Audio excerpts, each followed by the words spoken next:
एक स्पेशल मान्यता है।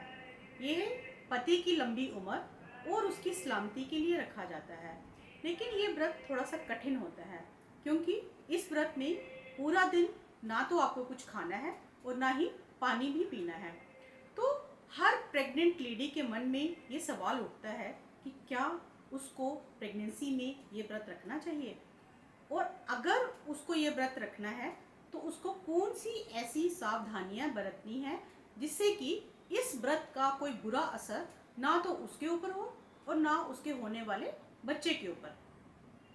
तो वो महिलाएं जो अपने आप को फिजिकली फिट समझती हैं, हेल्दी समझती हैं, जिनका वेट ठीक है, जिनको खून की कमी नहीं है, कोई ब्लड प्रेशर की शिकायत नहीं है, कोई शुगर की शिकायत नहीं है, जिनको कोई वॉमिटिंग्स नहीं होती, कोई एसिडिटी नहीं रहती है, कोई वीकनेस नहीं रहती है, कोई चक्कर नहीं आते हैं, या वो महिलाएं जिनके बच्चे की ग्रोथ ठीक है, बच्चे के अंदर पानी ठीक है और बच्चे की मूवमेंट्स ठीक हैं, तो वो महिलाएं ये व्रत रख सकती हैं।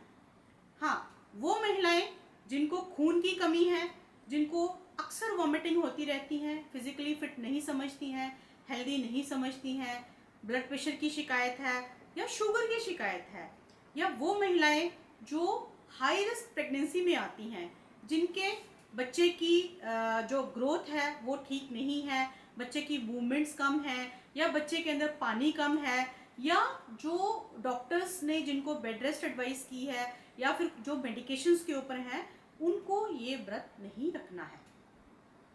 व्रत से एक दिन पहले आपने अपने आप को फिर से असेस करना है कि क्या कल आप व्रत रख सकते हैं, और अगर आपको लगता है कि आप व्रत रख सकते हैं तो एक दिन पहले आपने अपनी डाइट को अच्छी डाइट रखनी है। रात को आपने कोशिश करनी है कि आप थोड़ा जल्दी खाना खा लें, कोई 8 बजे से पहले पहले खाना खा लें, और कोई बहुत हैवी खाना ना खाएं और जल्दी सो जाएं। क्यों?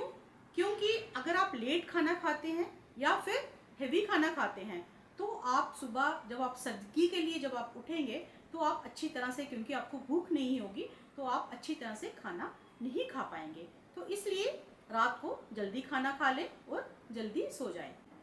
तो सुबह जब आप 4 बजे सर्गी के लिए उठते हैं तो सर्गी में भी आपको थोड़ा ध्यान रखना है कि उसमें आपको क्या डाइट इंक्लूड करनी है।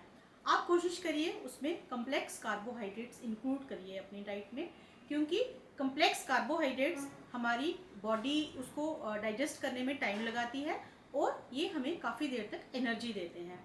दूसरा, ये हमारे ब्लड शुगर को मेंटेन करते हैं और हमें ज़्यादा प्यास नहीं लगने देते हैं। तो कम्प्लेक्स कार्बोहाइड्रेट्स का मतलब है हम चपाती सब्ज़ी के साथ खा सकते हैं या फिर दाल के साथ खा सकते हैं। कुछ लेडीज़ जो चपाती सुबह सुबह उनको चपाती खाना कंफर्टेबल नहीं लगता है तो वो परांठी खा सकती हैं, लेकिन परांठी को उनको डीप फ्राई नहीं करना है, आप उनको ब्रशिंग कर सकते हैं ऑयल की, तो वो परांठी बना के आप खा सकते हैं। आप उस समय स्प्राउट्स ले सकते हैं, आप फ्रूट्स ले सकते हैं, आप किनोवा सीड्स ले सकते हैं और आप ड्राई फ्रूट्स ले सकते हैं। हमें कोशिश करनी है कि हमें सिंपल शुगर्स अवॉइड करने हैं, क्योंकि सिंपल शुगर्स एक तो हमें एनर्जी ज़्यादा देर तक नहीं देते हैं, दूसरा ये हमारे ब्लड शुगर को एकदम से राइज करते हैं जिससे हमें प्यास बहुत जल्दी लग जाती है। सिंपल शुगर्स में जैसे हमारी चीनी वाली चीज़ें, जैसे हमारी मिठाई हो सकती है, इसमें हमारी बेकरी हो गई, फ्रूट जूसेस आपने सर्गी में अवॉइड करने हैं। अगर आपने परांठी खाई है तो जब आप सर्गी फिनिश करते हो तो आप थोड़ी सी चाय ले लीजिए, और अगर उसमें आप डालना चाहें तो थोड़ी सी चीनी डाल सकते हैं, क्योंकि इससे आपको प्यास नहीं लगेगी। इसके बाद सर्गी के बाद आप 2-3 घंटे के लिए सो जाइए। फिर जब आप उठते हैं तो आपका ये पर्पज़ होना चाहिए कि आप पूरे दिन की आपको एनर्जी कंजर्व करके रखनी है, आपको वो काम नहीं करने हैं जिससे आपकी एनर्जी यूज़ हो। लाइक घर के जो रूटीन के काम हैं वो आप अवॉइड करिए, धूप में जाना अवॉइड करिए, ज़्यादा बोलना भी अवॉइड करिए। आप अपने आप को किसी एंगेज कर लीजिए। लाइक अगर आप टीवी में, अगर आपको कोई सीरियल अच्छा लगता है, कोई मूवी अच्छी लगती है, कोई बुक रीडिंग अच्छी लगती है, या वो जो भी ऐसा काम जिसमें एनर्जी यूज़ नहीं हो रही है वो काम आप करिए। अगर आप वर्किंग हैं तो वर्क प्लेस पे भी आपको यही फार्मूला अपनाना है कि आपको अपनी एनर्जी ज़्यादा से ज़्यादा सेव करके रखनी है।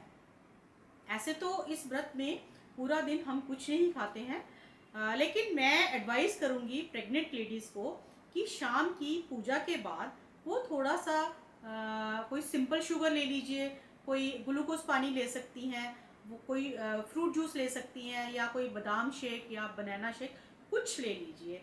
क्यों? क्योंकि इसमें उनको भी एनर्जी मिलेगी और उनके ग्रोइंग बेबी को भी इससे एनर्जी मिलेगी। और रात को जब आप चांद की पूजा कर लेते हैं तो उसके बाद आपको पहले तो कोई नारियल पानी ले लीजिए, नारियल पानी से अपना व्रत तोड़िए या फ्रूट जूस से अपना व्रत तोड़िए। और फिर रात का जो खाना है वो भी बहुत हैवी नहीं होना चाहिए, थोड़ा लाइट खाना ही रखिए ताकि उसको डाइजेस्ट करना आपको इजी हो। ये तो है उन प्रेग्नेंट लेडीज़ जो आराम से, जो फिजिकली फिट हैं, जिनको कोई प्रॉब्लम नहीं हो रही है, वो इस तरह से अपना व्रत रख सकती हैं। लेकिन अगर किसी को आफ्टरनून में, दोपहर में कोई हेडेक हो रही है, कोई एसिडिटी हो रही है, वॉमिटिंग हो रही है, चक्कर आ रहे हैं, तो उनको चाहिए कि वो अपना व्रत ना कंटिन्यू करें, वो उसी समय कुछ ले लें ताकि वो अपने आप को भी और अपने बच्चे को भी प्रॉब्लम होने से बचा लें। अपनी सेहत और अपने बच्चे की सेहत हर प्रेग्नेंट महिला की प्रायोरिटी होनी चाहिए। व्रत का क्या है, वो तो अगले साल भी आ जाएगा।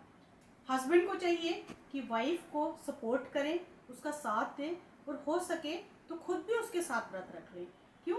क्योंकि उससे वाइफ को एनकरेजमेंट मिलेगा, उसको अपनेपन का एहसास मिलेगा, और इसी एक्साइटमेंट में उसको व्रत का एहसास भी नहीं होगा। Thank you.